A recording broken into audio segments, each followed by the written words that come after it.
نے ہی پیدا کی ہے، وہ ون سے انتہائی قریب ہے۔ اور جیسے جیسے آپ مزید دور ہوتے چلے جاتے ہیں، پہلی جو چیز اخراج کی اس کا نام اسپرٹ تھا، دوسری جو چیز اخراج کی اس کا نام سول تھا، اس طرح بتدریج جیسے جیسے آپ دور ہوتے چلے جاتے ہیں تو اس ون سے جو سب سے دور چیز ہے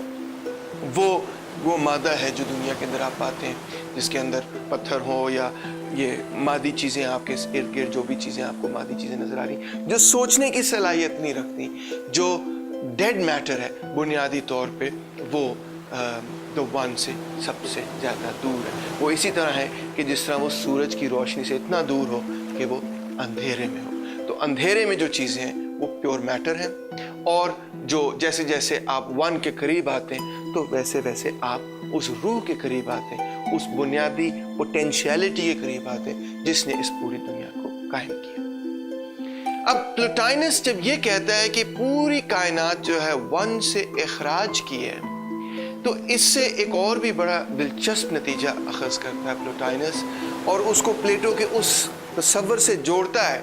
آپ کو جو کہ جس کا نام دیا گیا ہے تھیوری آف فارمز۔ آپ کو یاد ہوگا کہ پلیٹو نے یہ کہا تھا کہ تمام جو مادی چیزیں اور تمام دنیا کے اندر جو چیزیں آپ کو نظر آتی ہیں، در حقیقت ان کے پیچھے کوئی ایسی ٹھوس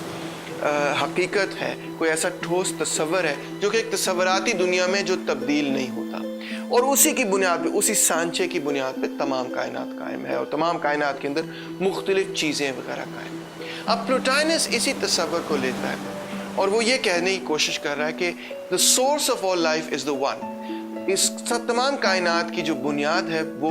صرف اور صرف the one ہے، اور یہ جو مادی دنیا ہے، اس کا مطلب ہے کہ یہ جو مادی دنیا ہے، اس کا جو وجود ہے وہ کوئی ٹھوس حقیقت در اصل میں نہیں رکھتا، کیونکہ ون سے ساری چیزیں خارج کی ہیں، اور مادہ جو ہے وہ اس خارج کردہ چیز کے آخر میں آتی ہے، یعنی کہ وہ ایک قسم کا مکمل اندھیرا ہے، مادہ جو ہے مکمل اندھیرا ہے، جو ون کی ایبسنس ہے، لہٰذا جتنی مادی دنیا ہے وہ اصل میں ون کی ایبسنس ہے، اور اس سے یہ نتیجہ یہ پلوٹائنس نکالتا ہے کہ مادی دنیا جو ہے وہ ریلیونٹ نہیں ہے، اصل میں ہمیں ون کے قریب۔ دوسرا یہ نتیجہ بھی پلوٹائنس یا پلوٹائنس کے فالوورز یہ اخذ کر سکتے ہیں کہ اصل حقیقت جو اس دنیا کے اندر ہے وہ مادی نہیں بلکہ روحانی حقیقت ہے،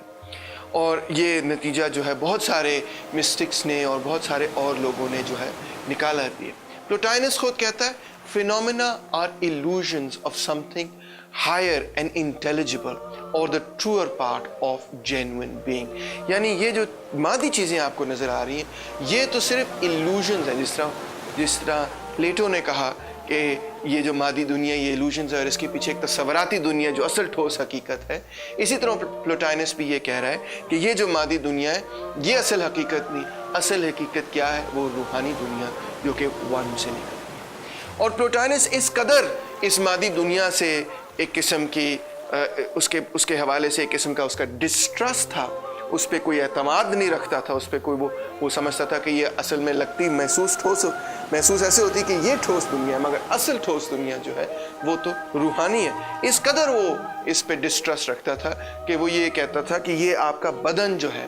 وہ بھی کیونکہ مادے سے بنا ہوا ہے وہ بھی کوئی حقیقت نہیں رکھتا، وہ بھی کوئی اہمیت نہیں رکھتا۔ جب کسی ایک پینٹر نے کہا کہ میں آپ کی تصویر بنانا چاہتا ہوں تو پلوٹائنس نے کہا اس کی کوئی ضرورت نہیں، کیونکہ یہ جسم جو ہے یہ تو کوئی ٹھوس چیز ہے۔ اب آپ نے اگر مسٹسزم کے بارے میں، ایون صوفیزم کے بارے میں، کرسچن مسٹسزم، پرشین مسٹسزم کے بارے میں کچھ پڑھا ہو تو آپ کو فوری طور پہ یہ بات کھٹکے گی کہ یہ پلوٹائنس کی سوچ جو ہے مسٹسزم سے کتنی قریب اور کتنی مکمل طور پہ جڑی ہوئی ہے۔ خوشی جو ہے، انسانی خوشی جو ہے وہ اس مادی اور جسمانی دنیا سے نہیں جڑی ہوئی بلکہ وہ ایک روحانی دنیا سے جڑی ہوئی، اور اس روحانی دنیا کو تلاش کرنا ہی ہمارا اصل مقصد ہے۔ We must contemplate the one، ہمیں ون کو حاصل کرنے کی، ون کے بارے میں سوچنے کی ضرورت ہے۔ جس طرح پلیٹو کہہ رہا ہے کہ ہماری روح جو ہے وہ اس تصوراتی دنیا سے جڑنا چاہتی ہے، اب پلوٹائنس یہ کہہ رہا ہے کہ ہماری روح جو ہے وہ بنیادی طور پہ ون سے ہی خارج ہو کے ہمیں ملی ہے اور وہ ون کے ساتھ جڑنا چاہتی ہے۔ اسی لیے ہمیں جو ہے اپنی روح کے اندر دیکھ کے اس بنیادی چیز کے ساتھ جڑنے کی ضرورت ہے جس نے اس پوری کائنات کو قائم کیا۔ اب یہ اصول اگر آپ تھوڑا سا اس میں یہ، کیونکہ یہ تو گریک فلسفی اور پلوٹائنس کے حوالے سے، اگر آپ the one کو خدا کہیں تو اس کا مطلب ہے کہ آپ نے جو ہم جس طرح سے ہم مسٹسزم کو جانتے ہیں، تو اس کا مطلب ہے کہ آپ بڑے آرام سے مسٹسزم کا فلسفہ پلوٹائنس میں تقریباً مکمل پا سکتے ہیں۔ پلوٹائنس یہ کہتا تھا کہ اس نے جب عبادت کی تو تقریباً 4 دفعہ اس نے یہ محسوس کیا کہ وہ the one کے ساتھ مکمل طور پہ جڑ گیا ہے۔ پلوٹائنس کا اثر کرسچن اور اسلامک تھاٹ پہ اور خاص طور پہ مسٹسزم پہ انڈر ایسٹیمیٹ نہیں کیا جا سکتا۔ اس نے نہ صرف ایمپرر جولین کو انفلوئنس کیا،